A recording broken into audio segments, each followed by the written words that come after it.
Viewers, I doctor SBK Lal welcome you all in my YouTube channel. मेरे YouTube channel में आपका बहुत बहुत स्वागत है।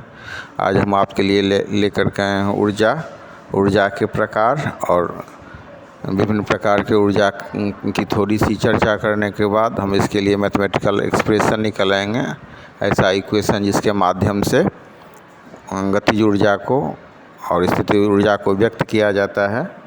तो आइए शुरू करते हैं। ऊर्जा, ये क्लास 9th लेवल का मतलब ऊर्जा का ये 9th क्लास का on the basis of 9th class we are going to teach this very energy and its expression. तो ये जो हमारा ऊर्जा है ये कार्य ऊर्जा और शक्ति चैप्टर से है। अगर आप इस चैनल पर नए हैं तो चैनल को लाइक शेयर और सब्सक्राइब करें ताकि विविध विषयों से संबंधित जो वीडियो मैं इस पर डालते रहता हूं आप तक पहुंचे।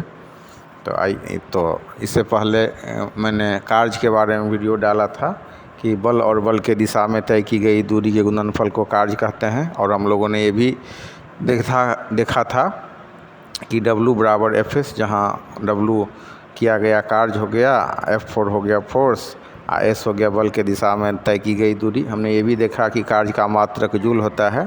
अब हम ऊर्जा की चर्चा करते हैं।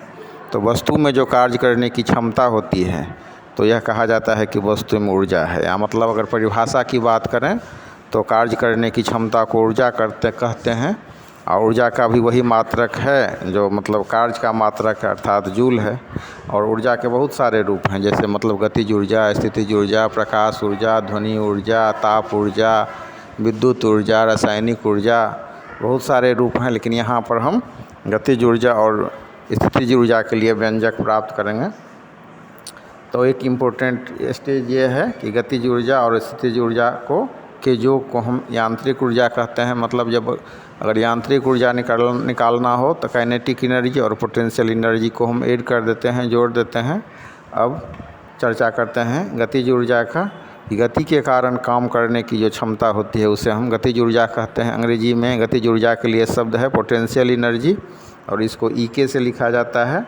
और इसके बाद अगर हम चर्चा करें कि इसका व्यंजक की बात करें तो इसके लिए हम क्या करते हैं, लकड़ी का एक गुटका लेते हैं और गुटका को हम उस गति की अवस्था में देते हैं। मान लीजिए कि ये इस गुटका का द्रव्यमान जो है सो m है और ये भी वेग से चल रही है और उस पर कोई अचर विरोधी बल जो है F विपरीत दिशा में लग रहा है, जिसके कारण वो S दूरी तय करके रुक जाती है। तो इस हिसाब से वस्तु रुक जाती है तो उसका वेग क्या हो जाएगा, शून्य होगा, मतलब अंतिम वेग शून्य हो गया। तो ये गति का जो इक्वेशन है v² बराबर u² जो 2s, इसमें अंतिम वेग के जगह पर 0 हो जाएगा। प्रारंभिक वेग चूँकि v वेग से वस्तु चल रही है तो ये हमारा हो जाएगा 0 बराबर v² जो 2s। अब ये 0 बराबर v² जो 2s से हम a का वैल्यू ज्ञात कर लेंगे। तो a का वैल्यू हो जाएगा हमारा a बराबर -v² अपन 2s। अब ये जो हम a का वैल्यू निकाले हैं v² बटा 2s, इसको हम आगे इसका काम करेंगे, इसको पुट करेंगे। तो आइए निकालते हैं एक्सप्रेशन फॉर काइनेटिक एनर्जी, जिसको हम EK से डिनोट करते हैं। तो यहाँ पर ये जो गुटका है ये v वेग से चल रही है और इसका द्रव्यमान m है और इस पर एक अचर विरोधी बल F लग रहा है विपरीत दिशा में, जिसके कारण यह S दूरी तय करके रुक जाती है। तो फिर यहाँ पर सवाल उठता है कि वस्तु की गतिज ऊर्जा कितनी होगी।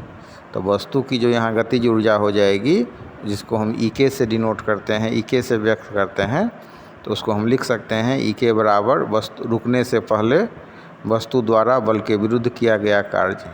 मतलब जो F फोर्स लग रहा है उस बल के विरुद्ध जब वस्तु रुक जाती है, उस रुकने से पहले उसके वस्तु के द्वारा कितना कार्य किया गया है।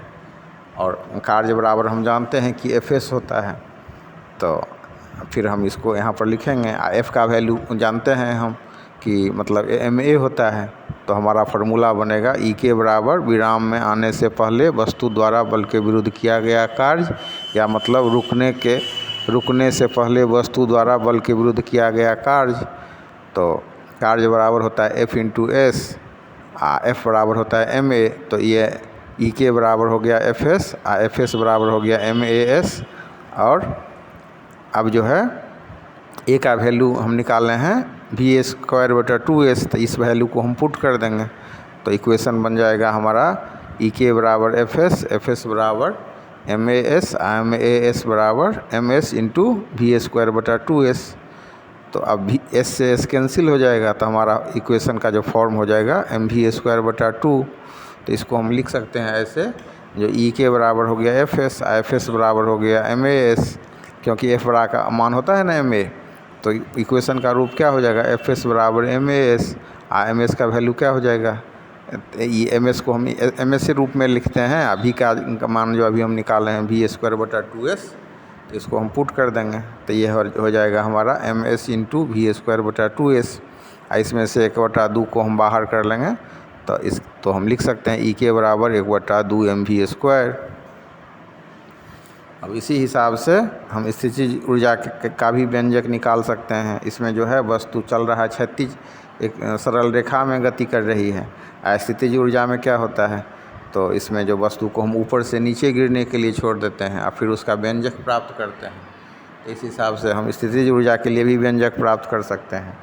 और फिर आगे हम देखेंगे ऊर्जा संरक्षण का सिद्धांत, लेकिन अभी हम जो है स्थितिज ऊर्जा के बारे में आपको बता रहे हैं।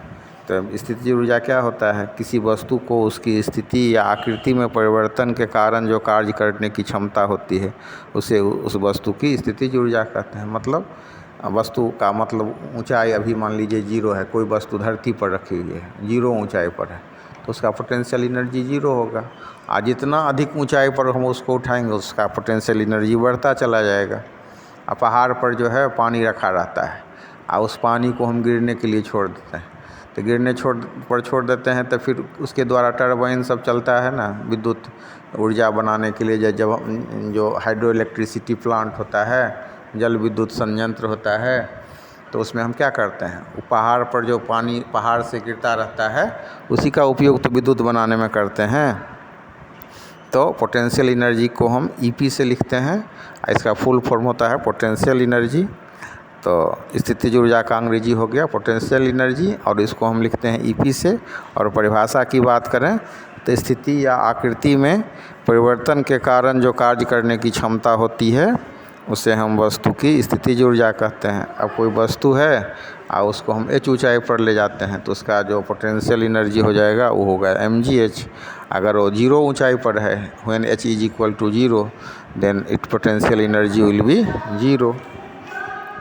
तो यहाँ पर जो है सो हम यहाँ पर एक वस्तु लेते हैं और उसका द्रव्यमान m है, और पृथ्वी से उसको h ऊंचाई तक उठाया गया है, तो वस्तु पर पृथ्वी का गुरुत्व बल हो गया mg, जो ऊर्ध्वाधरतः नीचे लगता है।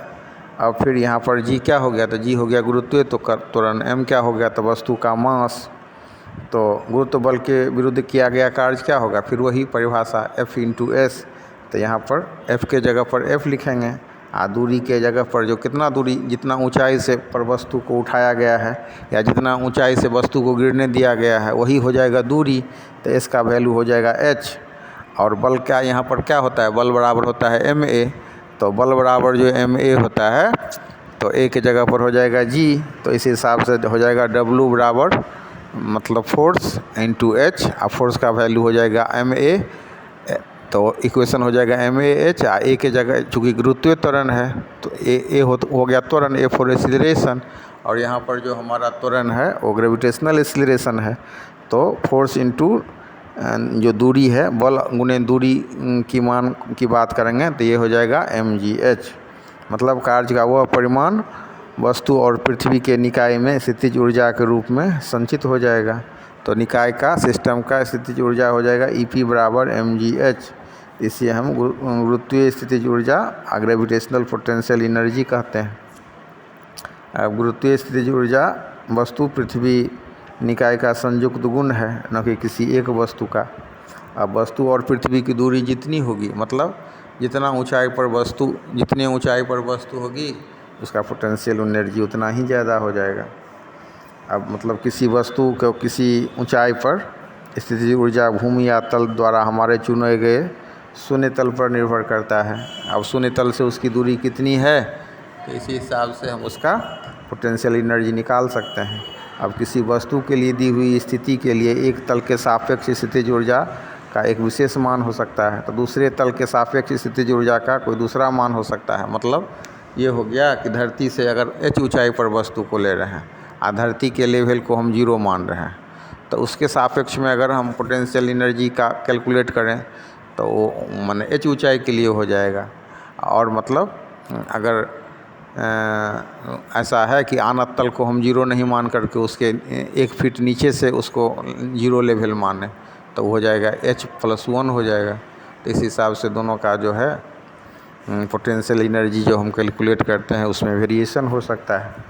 तो हम लोगों ने देखा कि जितना ऊंचाई वस्तु की बढ़ जाती है उतना ही उसका पोटेंशियल एनर्जी बढ़ जाता है। अब हम इसमें जो है थोड़ी सी चर्चा इसके अंतर पर कर लेते हैं। किसी वस्तु की स्थितिज ऊर्जा उस वस्तु के ऊंचाई और उसके द्रव्यमान पर निर्भर करती है, लेकिन गतिज ऊर्जा क्या है? गतिज ऊर्जा जो है कार्य करने की माने गति के कारण कार्य करने की क्षमता है। जितना उसका मोशन बढ़ेगा, वेग बढ़ेगा, उतना ही उसका जो है गतिज ऊर्जा बढ़ जाएगा। अगर तो ये सब थोड़ा बेसिक पॉइंट है जिसके आधार पर हम इसमें माने डिस्टिंग्विश कर सकते हैं। स्थितिज ऊर्जा गुप्त रूप से संचित होती है, लेकिन गतिज ऊर्जा संचित ऊर्जा नहीं है। स्थितिज ऊर्जा आपेक्षिक है, जबकि गतिज ऊर्जा आपेक्षिक नहीं है।